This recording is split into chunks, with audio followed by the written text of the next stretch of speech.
अस्सलाम वालेकुम dear learners. Topic is pronoun. जैसा कि आपको पता है कि pronoun is a word that replaces a noun. एक ऐसा लफ्ज़ जो कि असल नाम की जगह ले ले उसे हम प्रोनाउन कहते हैं। यहाँ मैंने प्रोनाउन के 3 केसेस जो हैं वो शो किए हैं। The first case is nominative case, then possessive case and then accusative case. Must remember कि नॉमिनेटिव केस जो है उसके लिए आप पर्सनल प्रोनाउन की टर्म भी यूज़ कर सकते हैं। पर्सनल प्रोनाउन की टर्म भी यूज़ कर सकते हैं। ये सब आपके पर्सनल प्रोनाउंस हैं, he, she, it, I, we, you, they. अब एक्चुअली सिखाना आपको ये है कि एक प्रोनाउन जो है वो कितनी फॉर्म्स में चेंज होता है। So first of all he अगर हमारा पोजेसिव का मतलब होता है मलकियत, यानी ये वो प्रोनाउंस हैं जो कि मलकियत को ज़ाहिर करते हैं और पोजेशन इसके लिए वर्ड यूज़ किया जाता है he, his. Suppose he is a boy, this is his pen. ठीक है, तो हिज जो है वो पोजेशन को शो कर रहा है। यही प्रोनाउन जो है जब अपनी थर्ड फॉर्म में जाएगा तो इसको हम हिम में कन्वर्ट कर देंगे, यानी he into his and his into him. अमूमन स्टूडेंट्स जो हैं वो मिस्टेक करते हैं कि प्रोनाउन का यूज़ उन्हें नहीं पता चलता और specially they can not label that properly that these are the nominative cases, possessive, accusative cases.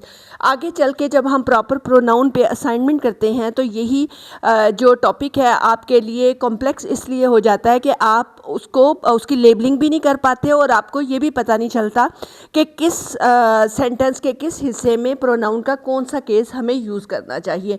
So the next pronoun is she into her. अभी आप देखेंगे I have showed 2 possessive cases, her and hers. अब इनमें क्या फ़र्क है ये मैं आपको बताती हूँ। शी इंटू हर एंड उसके बाद जो थर्ड एक्यूजेटिव केस है वो भी हर में ही होगा। नाउ द सेंटेंसेस के हर और हर्स में क्या फ़र्क है देखिए। सपोज़ अगर आप लिखते हैं this is her pen, this is her pen, ठीक है, तो यहाँ पे हर के बाद आपको नाउन लगाना है, हर के बाद आपको नाउन लगाना है। लेकिन अगर आप लिखते हैं दिस इज़ हर्स तो फिर आपको आगे नाउन लगाने की ज़रूरत नहीं रहती। So this is the difference कि दिस इज़ हर पेन, हर के बाद नाउन लगेगा, लेकिन अगर आप हर्स यूज़ कर देते हैं तो हर्स के बाद आपको नाउन लगाने की ज़रूरत नहीं रहती। In the same way it, it's और एक्यूजेटिव केस बनता है इट का, आई, माई, और इसी तरह से माई लगा लें या माइन, इसमें भी इसी तरह से होगा। दिस इज़ माई पेन, यानी माई के बाद आपको नाउन लगाने की ज़रूरत पड़ेगी, लेकिन अगर आप लिख देते हैं दिस इज़ माइन तो उसके बाद आपको नाउन की ज़रूरत नहीं पड़ती।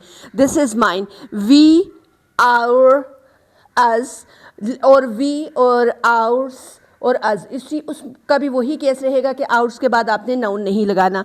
देन यू, योर्स और यू, दे, देयर, देयर्स और देम। अभी आपने जो पीस ऑफ एडवाइस है वो ये है कि प्लीज़ इनके नेम्स जो टाइटलिंग है वो याद रखिएगा, क्योंकि जो नेक्स्ट असाइनमेंट हम एक्सरसाइज करेंगे उसमें मैं बार बार ये टाइटल्स जो हैं वो रिपीट करूँगी कि नॉमिनेटिव केस आप यहाँ लगाएं, पोजेसिव केस लगाएं, एक्यूजेटिव केस लगाएं। लिहाजा अगर आपको टाइटलिंग याद नहीं रहती तो फिर आप इस फॉर्मेशन जो है, ये जो 3 फॉर्म्स में कन्वर्ट हुआ है, इसमें मिसिंग करेंगे। You can not properly understand कि मैम हमें किस प्रोनाउन की तरफ पॉइंट आउट कर रही हैं कि कौन सा हमें लगाना चाहिए। सो must remember nominative case, possessive case and accusative.